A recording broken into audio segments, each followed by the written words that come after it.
Okay, so we have left the sacred Whiteshell Mountain dispersed camping area by the Great Sand Dunes National Park, and we are heading west through some of the most beautiful country I've seen on our way to Mesa Verde National Park, and we're driving along beside the Rio Grande. Yeah, we had planned on going to Black Canyon of the Gunnison, but due to construction and things, there was a difficulty in finding decent roads to get there. So we may try and find that go to there after Mesa Verde. We'll have to just see how everything works out. Yeah, Mesa Verde looks really interesting. It's got a Pueblo Indian, I believe, cliff dwellings. Yeah. So we're gonna find some place to camp there, and we'll share with you what we see.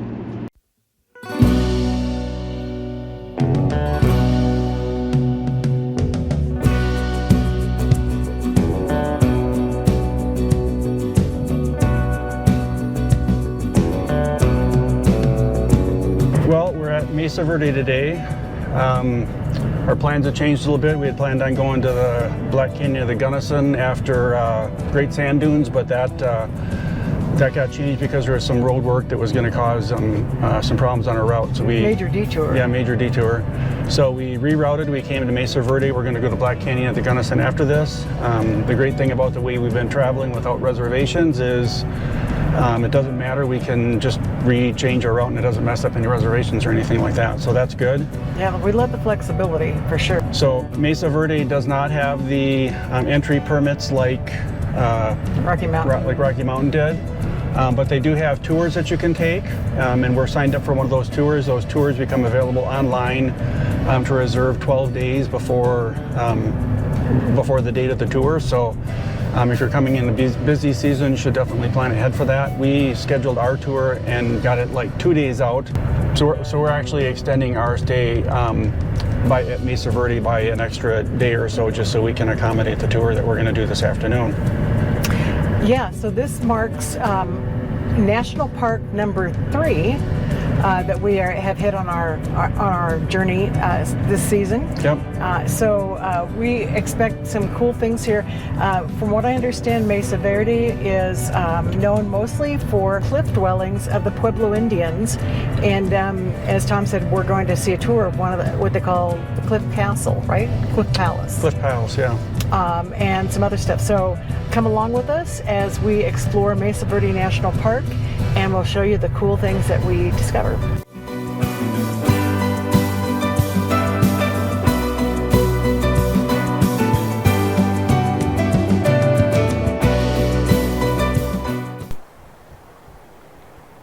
We just got to the museum and we haven't even gone in yet. And you can see, I don't know if you can pick it up with this GoPro, but way down there, there are some cliff dwellings.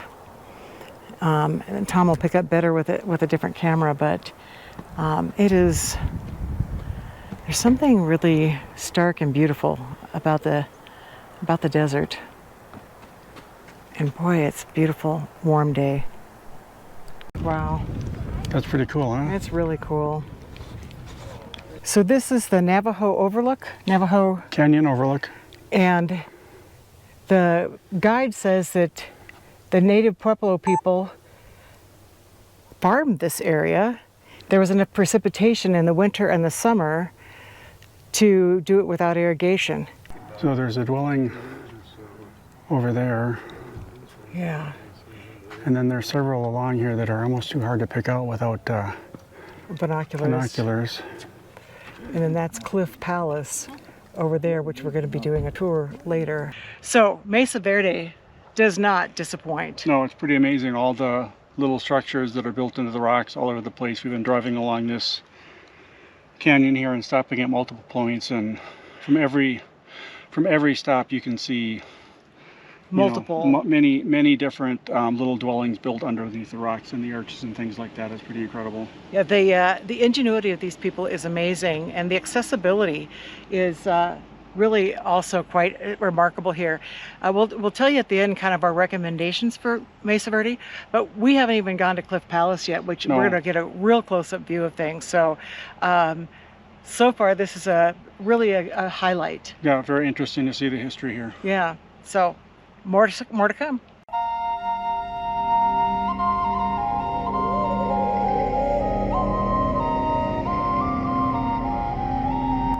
The amazing thing is just the creativity of these Pueblo people to live in what looks like inhospitable land and actually thrive and be able to farm. I don't even know how they got water here. I don't know, and I can't imagine how they got to all their places, taking their kids down there. Yeah, lots of ladders.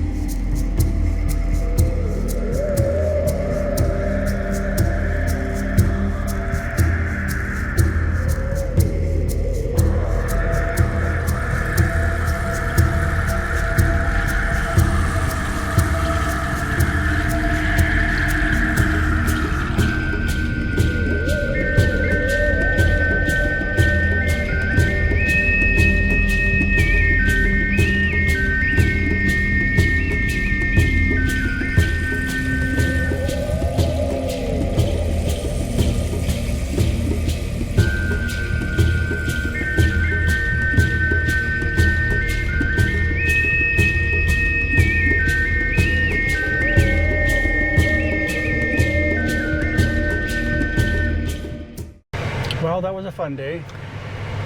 Yes, I mean, in a lot of ways, this is just a really cool park because it's accessible to so many people. I mean, to all levels, I would say. Except for some of the Tours. yeah, some of the dwelling tours. Yeah, you would be for able to sure. do. But you know, here's what I would say about Mesa Verde. If you're in the neighborhood, do it. I think it's really interesting. If you haven't seen the cliff dwellings before, it's fascinating. How much time would you dedicate? Okay, so I give you different levels. If you only have half a day, you can do it in half a day. It takes about 45 minutes to get in to the main area from the front gate. So you got to plan for about an hour and a half round trip getting in and out. But then there's the Mesa Loop Trail, which is a one-way paved road with pull-offs and overlooks all along the way, all of them totally accessible. And in some you'll see the pit houses.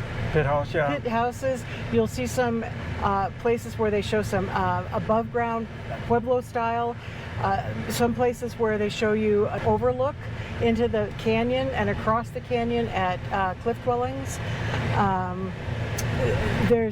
So all the pull-offs on the Mesa Loop Road are totally accessible.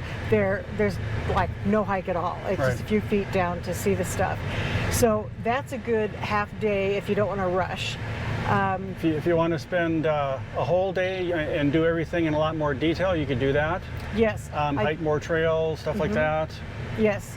Hike trails, and still do the overlook, and the tour we highly recommend. Oh yeah, that was good. We did the Cliff Palace tour. Yeah. That was incredibly fascinating. And if you really wanted to do everything, you could probably easily do everything here in 2 days. Yeah. I can't imagine spending more than 2 days here. Yeah, no. A couple of pro tips. Number one, if you want to do one of the tours, one of the cliff dwelling tours, and there's several of them, you go online to recreation.gov. Sign up ahead of time. Yes, so you have to sign for it ahead of time. I definitely get the app recreation.gov and get your tickets so that they're for specific times. At the time that you get your tickets and or your confirmation, take a screenshot of it, because there's absolutely no cell service at the place where you need to show them your pass. Right. We saw somebody that had problems with that, getting their tickets. They couldn't download their tickets, and right. Yeah, that could be a problem for you. Yes. So have a screenshot of your tickets for the tours. So that's pro tip number Number one is to do it. Number two is to take a screenshot of it. So we had beautiful weather. It was very warm today. It's 90, even though it doesn't. In late September, almost October. Yeah. So I can't imagine July here. It's got to be blazing hot. But the other thing is bring lots of water. And just recognize that it's at elevation, so we were huffing it on some. Yeah, it's about 7,000 feet. Yeah, so it felt I was out of breath on some pretty short hikes or short climbs. So we highly recommend Mesa Verde. National Park number 3 is going to be scratched off tonight. Yep. So in our quest to hit a bunch of national parks. This is park number 3 on the trip so far, Mesa Verde. Mm-hmm. And it's time to scratch that off. Scratch it off.